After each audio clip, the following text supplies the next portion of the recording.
সম্প্রতি আশ্রম বিদ্যালয় পাঠভবনের ১২৫তম বর্ষপূর্তি উদযাপন আয়োজিত হয় শান্তিনিকেতনের আম্রকুঞ্জে। একই সঙ্গে উদযাপিত হয় বর্ষব্যাপী উৎসব উদযাপন।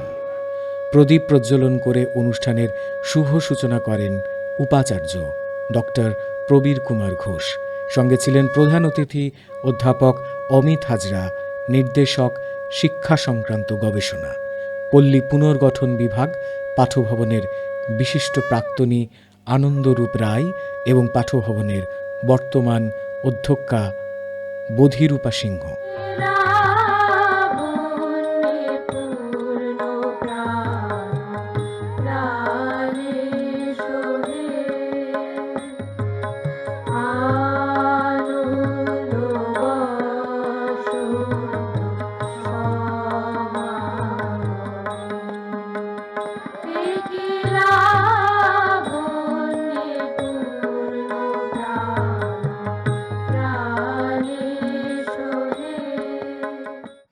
আমাদের এই সব হতে আপন শান্তিনিকেতনের যে খোলা আকাশ, তার নিচে যে আমাদের শ্রেণীকক্ষ, আমাদের ছাত্রছাত্রীদের যে শেখবার পদ্ধতি, সবই আজকের দিনে কিন্তু আবার নতুন করে ফিরে আসছে। প্রতিরূপা বলেছেন এনইপি 2020-তে বেশিরভাগ অংশটাই কিন্তু গুরুদেবের আদর্শ থেকে নেওয়া, এবং সেই তপোবন আদর্শ আজকে বিভিন্ন জায়গাতে রূপায়িত হচ্ছে। ১২৫ বছর আগে যা শুরু হয়েছিল এবং সেই বিদ্যালয়ের কাহিনী যারা লিখে গেছেন, সিএফ অ্যান্ড্রুজ থেকে শুরু করে অজিত কুমার চক্রবর্তী, সৈয়দ মুজতফা আলী, যারা এখানকার ছাত্র ছিলেন, যারা এই আশ্রমকে গড়ে উঠতে দেখেছেন, হরিচরণ বন্দ্যোপাধ্যায়, তাদের যদি লেখা আমরা পড়ি, বা শিশির কুমার ঘোষ, আমার পাওয়া শান্তিনিকেতন, সেখানে আমরা কিন্তু খুব পরিষ্কার চিত্র দেখতে পাই যে কত আর্থিক কষ্ট, কত কৃচ্ছ সাধনের মধ্যে দিয়ে এই আশ্রম প্রাঙ্গণ বেড়ে উঠেছে। প্রাথমিক যে আদর্শে শান্তিনিকেতন তৈরি করা হয়েছিল, যে উৎসাহ ছিল, আনন্দ ছিল ছাত্রদের, সেগুলো আমি দেখছি আজকেও আছে। এবং তার জন্যে মাননীয়া বোধিরূপা পাঠভবনের অধ্যক্ষ তাকে এবং উপাচার্য এবং প্রধান অতিথি শ্রী হাজরাকে খুব ধন্যবাদ জানাচ্ছি এবং শ্রদ্ধা জানাচ্ছি। এবং সেটাই আমার বারবার মনে হয়, আমি এত বই টই পড়িনি, আমিও পণ্ডিত লোক নই, বেশি কিছু জানি না, কিন্তু যেগুলো আমি ফলো করতে চেষ্টা করেছি বাইরে থেকে, যে 1500 কি 1600 শতাব্দী থেকে কি বিরাট বিরাট পরিবর্তন হয়েছে ইন্টেলেকচুয়াল লাইফে। সেখানে রেনেসন্সের ব্যক্তিত্বদের, Leonardo da Vinci, Leo Tolstoy, তারপর জার্মানির গোয়েথে ইত্যাদি, শেক্সপিয়ার, এদের নিয়ে সেই ইয়েতে যদি ব্যাকগ্রাউন্ডে যদি আমি দেখি, তাহলে দেখতে হবে যে এটা ঠিকই কথা যে রবীন্দ্রনাথ যেটা করেছিলেন, পাঠভবন এবং শিক্ষা যেভাবে উনি মিশিয়েছিলেন সমাজের সঙ্গে, সেটা কোনো তুলনা নেই। গুরুদেব তার শিক্ষা চিন্তায় অত্যন্ত গুরুত্ব দিয়েছিলেন হলিস্টিক এডুকেশনের কনসেপ্টের উপর। আজ 1 শতাব্দীর বেশি সময় অতিক্রম হওয়ার পর আমরা নতুন করে ভেবে দেখছি বর্তমান সময়ের ভূমিকায় এই হলিস্টিক এডুকেশনের প্রয়োজন ও গুরুত্বের কথা। একটি কোমল শিশুমন বিদ্যাচর্চার মাধ্যমে ধীরে ধীরে পরিণত হয় একজন মানুষ হয়ে ওঠে এই প্রতিষ্ঠানে। সেখানে মনুষ্য চরিত্রের সার্বিক উন্নয়ন সাধন করার কাজ চলে। তারই পাশাপাশি রয়েছে বিষয়ের বৈচিত্র্য। এই বিশ্ববিদ্যালয়ে নানান শাখায় বিদ্যালাভের অবকাশ রয়েছে। ভাষা সাহিত্য, সোশ্যাল সায়েন্স, ন্যাচারাল সায়েন্স থেকে শুরু করে কৃষি বিজ্ঞান, সোশ্যাল ওয়ার্ক, ওমেন স্টাডিজ ইত্যাদি নানান বিষয়ের পাশাপাশি রয়েছে শিল্পকলা, সঙ্গীত, নৃত্য ইত্যাদি নানান ক্রিয়েটিভ বিষয়। আসলে এই যে নতুন শিক্ষা পদ্ধতিগুলো, ভাবনাগুলো, এগুলো তো নামকরণ নতুন হতে পারে, ভাবনাগুলো তো আমাদের একান্ত পরিচিত। গুরুদেবের শিক্ষা চিন্তার যে বিভিন্ন রচনা, তার মধ্যে ছত্রে ছত্রে এগুলো লেখা রয়েছে। কাজে খুব যে এগুলো সবকটাই খুব চমকদার বা অভিনব তা তো না, আমাদের কাছে খুব পরিচিত এগুলো। আমরা সেই জন্য বহু বছর ধরে এগুলো করে আসছি। সেটাই আবার নতুন করে একবার সবার সামনে করছি, কিন্তু এটা আমাদের কার্যক্রমের একটা অন্তর্নিহিত অংশ ছিল। আমার মুক্তি আলোয় আলোয় এই আকাশে, আমার মুক্তি আলোয় আলোয়।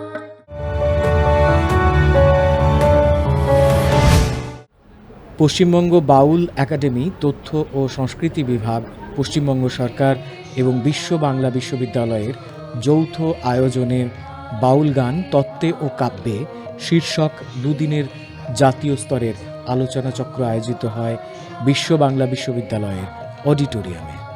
অনুষ্ঠানের উদ্বোধন করেন বিশ্ব বাংলা বিশ্ববিদ্যালয়ের উপাচার্য অধ্যাপক ডক্টর আবু তালেব খান। সঙ্গে ছিলেন রাজ্যের মন্ত্রী চন্দ্রনাথ সিংহ ছাড়াও অনেক বিশিষ্টজনেরা। উদ্বোধনী অনুষ্ঠানে সঙ্গীত পরিবেশন করেন পশ্চিমবঙ্গ বাউল একাডেমির সভাপতি কার্তিক দাস বাউল এবং বিশিষ্ট বাউল শিল্পী লক্ষণ দাস বাউল।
বিশ্বভারতীর কলাভবনের নন্দনে শুরু হলো এক আন্তর্জাতিক শিল্প প্রদর্শনী।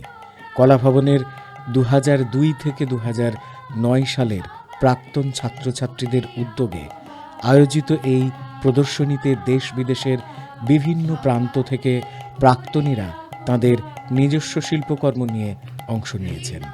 এই প্রদর্শনীর আনুষ্ঠানিক উদ্বোধন করেন অধ্যাপক আর শিবকুমার, অধ্যাপক নন্দদুলাল মুখার্জি, অধ্যাপক প্রবীর বিশ্বাস, কলাভবনের অধ্যক্ষ শিশির কুমার সাহানা ও বিশিষ্ট চলচ্চিত্র পরিচালক গৌতম ঘোষ সহ একাধিক গুণীজন।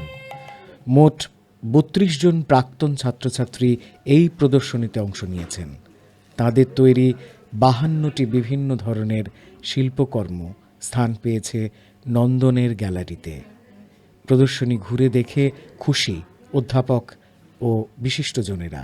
তাদের মতে শিল্পীদের কাজে ভাবনা, নির্মাণশৈলী ও অভিব্যক্তিতে স্পষ্টভাবে ফুটে উঠেছে কলাভবনের শিল্পচেতনা। দর্শকরাও শিল্পকর্ম দেখে মুগ্ধ।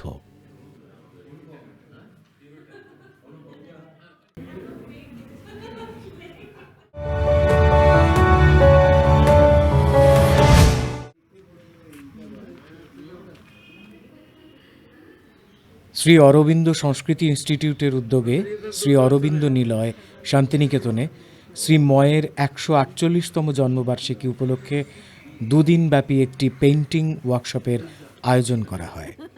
এবছর শিশুদের ছবি আঁকার প্রতিযোগিতায় প্রায় 400 জনেরও বেশি ক্ষুদে শিল্পী অংশগ্রহণ করে, যা অনুষ্ঠানটিকে আরও প্রাণবন্ত করে তোলে।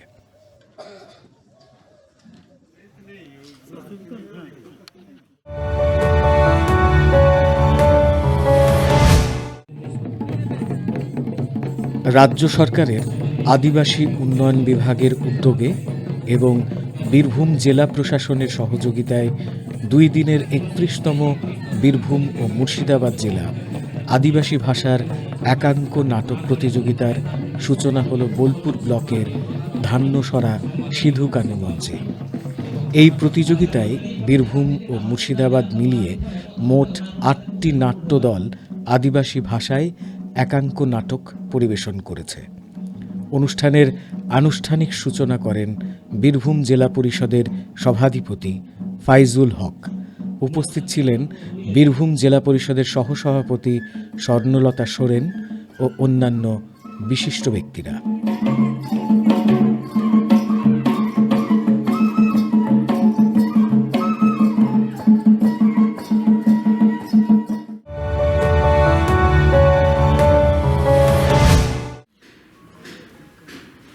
প্রবাদ প্রতিম শিল্পী অধ্যাপক কে.জি. সুব্রমণিয়াম এর জন্মবার্ষিকী উপলক্ষে শান্তিনিকেতনে কৃত্তিকা আর্ট স্পেসে এক বিশেষ শিল্প প্রদর্শনীর আয়োজন করা হয়। প্রদর্শনীর উদ্বোধন করেন বিশ্বভারতীর প্রাক্তন উপাচার্য অধ্যাপক সুশান্ত দত্তগুপ্ত। উপস্থিত ছিলেন অধ্যাপক সুপ্রিয় ঠাকুর, বিশিষ্ট লেখক ধ্রুবজ্যোতি নন্দী, বিশ্বভারতীর প্রাক্তন রেজিস্ট্রার মণিমুকুট মিত্র এবং অধ্যাপক নন্দ দুলাল মুখোপাধ্যায় সহ আরও অনেকে।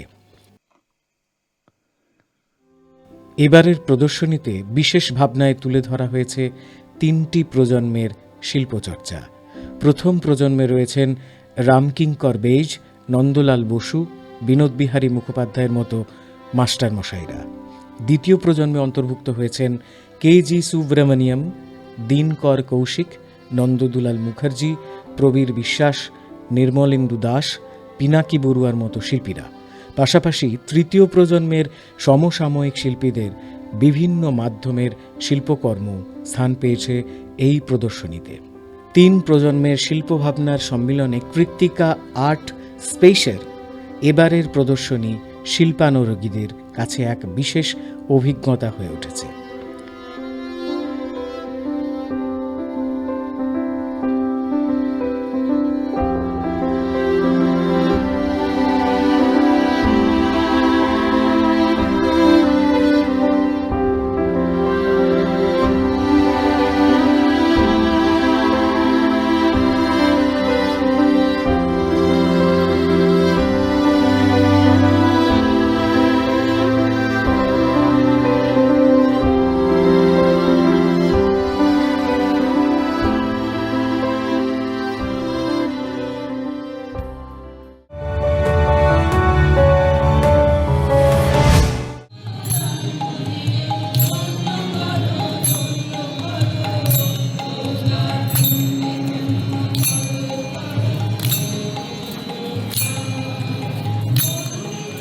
ফুল আপনার জন্য ফোটে না, পরের জন্য হৃদয় কুসুমকে প্রস্ফুটিত করতে কয়েকজনের উদ্যোগে বোলপুর উচ্চ বিদ্যালয় প্রাঙ্গণে পুষ্পমেলায় ফুলের প্রতিযোগিতার বাসর বসে বলে জানান বীরভূম বনবাণী চেতনা উদ্যোগের সভাপতি তথা এই মেলার আয়োজক দীনবন্ধু সিংহ। পায়ে পায়ে 21 বছরে পড়ল এই পুষ্পমেলা। উদ্বোধন করেন এসআরডিএ চেয়ারম্যান অনুব্রত মণ্ডল। উপস্থিত ছিলেন বোলপুর উচ্চ বিদ্যালয়ের ভারপ্রাপ্ত প্রধান শিক্ষক রফিকুল হাসান সহ বিশিষ্টজনেরা।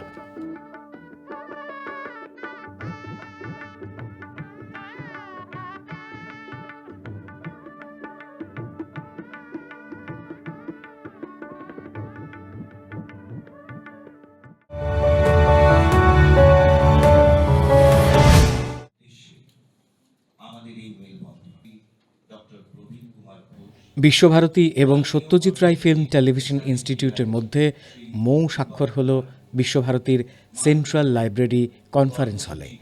এই মৌ স্বাক্ষরের ফলে অচিরেই বিশ্বভারতীতে পারফর্মিং আর্ট ও ভিজুয়াল আর্ট পারস্পরিক পরিপূরক হিসেবে স্বনির্ভরতা, শিল্প প্রসারের ভাবনা এবং সংশ্লিষ্ট কোর্সের এক যুগান্তকারী সূচনা ঘটতে চলেছে।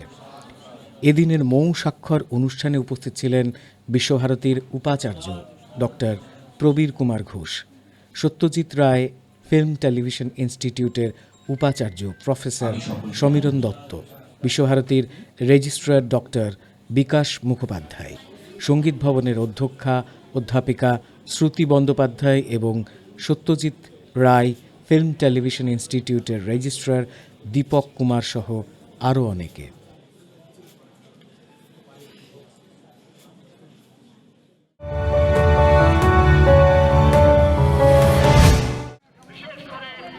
বোলপুর মুলুক ভারত সেবাশ্রম সংঘে ২৬তম বার্ষিকী উৎসব অনুষ্ঠিত হল। ভারত সেবাশ্রম সংঘ মূলত সেবামূলক প্রতিষ্ঠান। সংঘের প্রতিষ্ঠাতা যোগাচার্য শ্রীমৎ স্বামী প্রণবানন্দজি মহারাজ ১০৯ বছর আগে মানব সেবা ভারত সেবাশ্রম সংঘ প্রতিষ্ঠা করেন। এই বছর স্বামী প্রণবানন্দজি মহারাজের ১৩১তম আবির্ভাব তিথি। ২ দিন ব্যাপী এই উৎসবে নানান ধর্মীয় অনুষ্ঠানের পাশাপাশি সাংস্কৃতিক অনুষ্ঠানের আয়োজন করা হয়। বার্ষিক অনুষ্ঠানে প্রতি বছরের মতো এবছরও ৩০,০০০-এরও অধিক মানুষ প্রসাদ গ্রহণ করেন।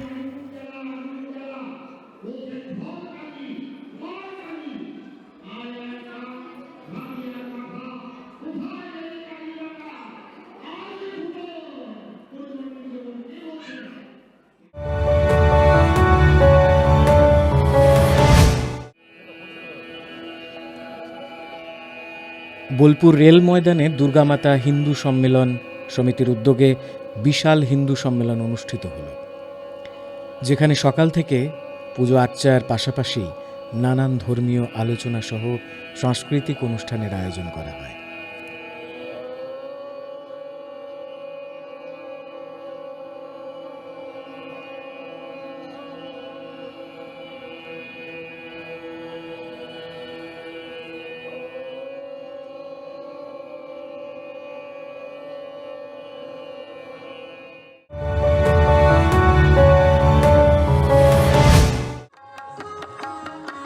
সম্প্রতি শান্তিনিকেতনের সৃজনী শিল্পগ্রামে বোলপুর ইন্দ্রিয় আয়োজন করেছিল বর্ণাঢ্য শাস্ত্রীয় নৃত্য অনুষ্ঠান। অনুষ্ঠানের সূচনায় বন্দে মাতরম রচনার ১৫০তম পূর্তি উপলক্ষে বৈচিত্র্যের মধ্যে ঐক্য এই বিষয়কে তুলে ধরে একটি বিশেষ নৃত্য পরিবেশিত হয়। রাজ্য ও রাজ্যের বাইরের বিভিন্ন প্রান্ত থেকে প্রায় ৫০ জন নৃত্যশিল্পী এই অনুষ্ঠানে অংশগ্রহণ করেন।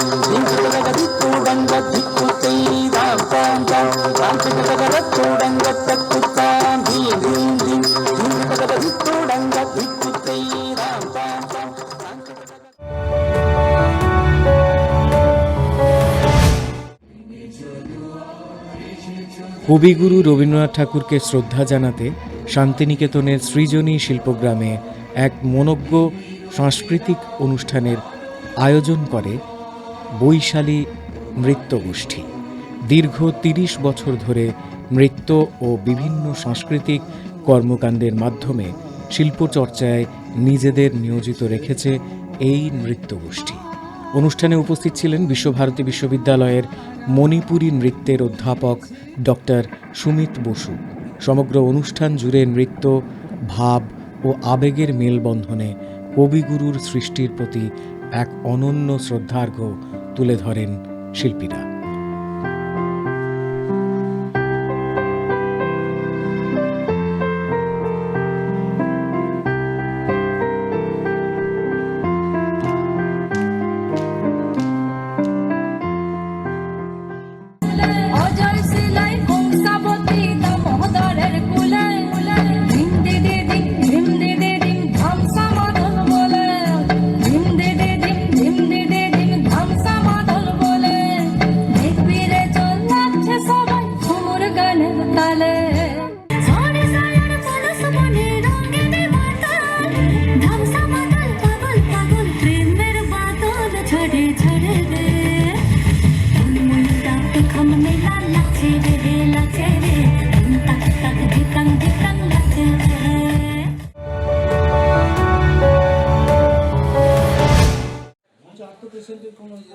1934 সালে কবিগুরু রবীন্দ্রনাথ ঠাকুরের উদ্যোগে প্রতিষ্ঠিত হয় সুরুল স্বাস্থ্য সমিতি।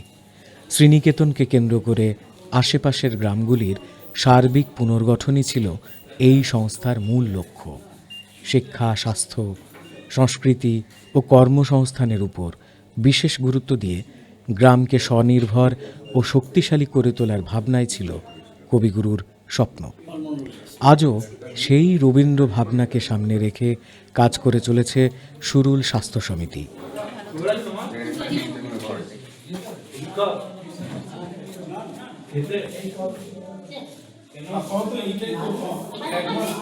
ঠিক আছে, 1 মাসে একবার দেখুন, এইগুলো করে দেখুন, খাবার দাবার একটু রেস্ট করে দেখুন, বা একটু ফিজিক্যাল অ্যাক্টিভিটি বেশি করে স্মোক ছেড়ে দেখুন।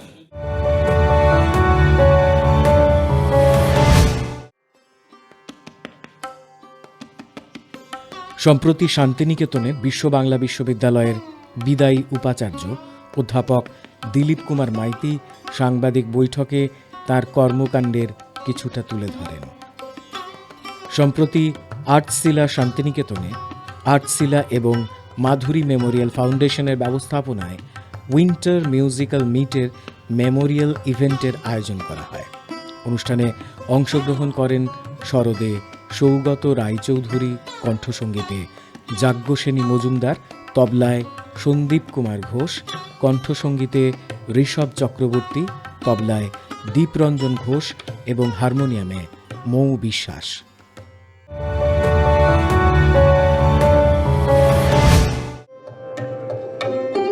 সম্প্রতি বিশ্বভারতীতে embodied aesthetics, the practice of performing arts through the lens of Tagore শীর্ষক এক আন্তর্জাতিক আলোচনা চক্রের আয়োজন করা হয় department of Rabindrasangeet, dance and drama, Sangeet Bhavan এবং বিশ্বভারতী। এরই অঙ্গ হিসেবে বিশ্বভারতীর লিপিকা প্রেক্ষাগৃহে স্পিক ম্যাকাই, ওয়েস্ট বেঙ্গল এবং বিশ্বভারতী যৌথভাবে শাস্ত্রীয় সঙ্গীতের এক সন্ধ্যার আয়োজন করেন। সেখানে শরৎ পরিবেশন করেন পদ্মশ্রী পণ্ডিত তেজেন্দ্র নারায়ণ মজুমদার। তবলায় ছিলেন পণ্ডিত গৌরীশঙ্কর।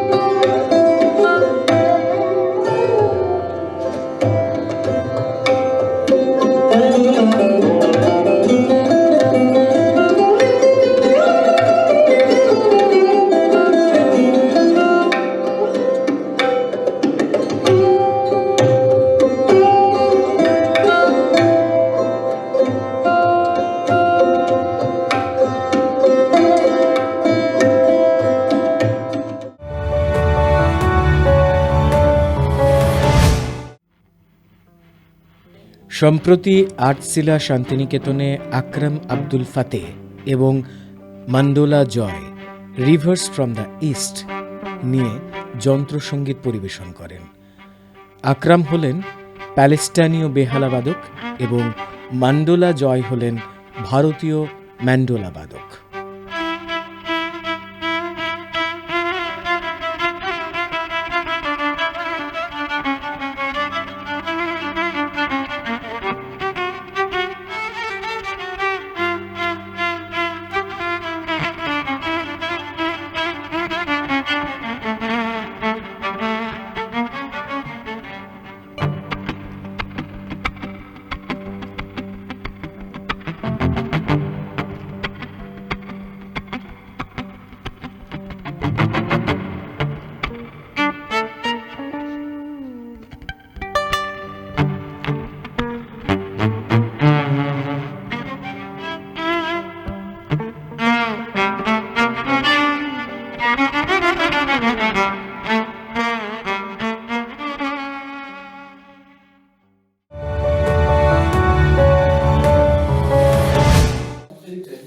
সম্প্রতি বোলপুরের মির্জাপুর আশ্রমে কলকাতার স্বেচ্ছাসেবী সংস্থা মিলেনিয়াম ম্যামস অর্থাৎ নতুন প্রজন্মের মা রাজ্যের বিভিন্ন পিছিয়ে পড়া এলাকায় প্রশিক্ষণের মাধ্যমে আর্থিক স্বাবলম্বিতার দিশা দেখাচ্ছে। আশ্রম কর্তৃপক্ষের সহযোগিতায় মোট 20 জন দুস্থ পরিবারের মহিলাকে 4 মাসের টেলারিং প্রশিক্ষণ দিয়ে স্বনির্ভর করে তোলার উদ্যোগ নেওয়া হয়েছে। তাহলে হবে না, তাহলে জানেন তাহলে কেন আপনারা লেট করে আসছেন? লেট করবে, বসে থাকতেন আরো 5টা মায়েরা বসে থাকতে যে তোমরা আসলে আমরা এটাকে শুরু করব। সবসময়ের জন্য শুধু নিজেরটা ভাবে না, সবার সঙ্গে এই কাজটা তো একজনের দিয়ে হবে না, না?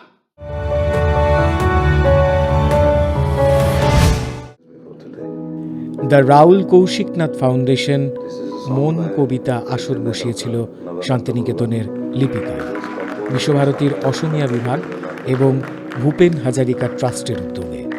এবছর মন কবিতার আসরে আসামের 2 জন বিশিষ্ট ব্যক্তির জন্মশতবর্ষ পালন করা হচ্ছে। তারা হলেন ভূপেন হাজারিকা এবং নবকান্ত বড়ুয়া।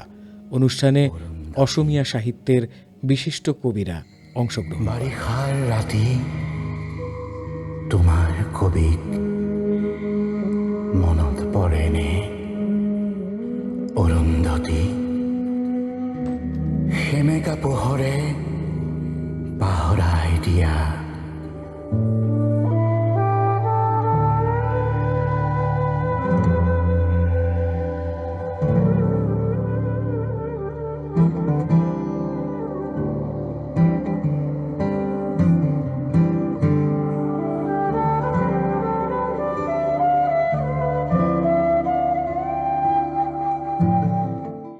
কাম ক্রোধ কুত্তা কামুরি খায়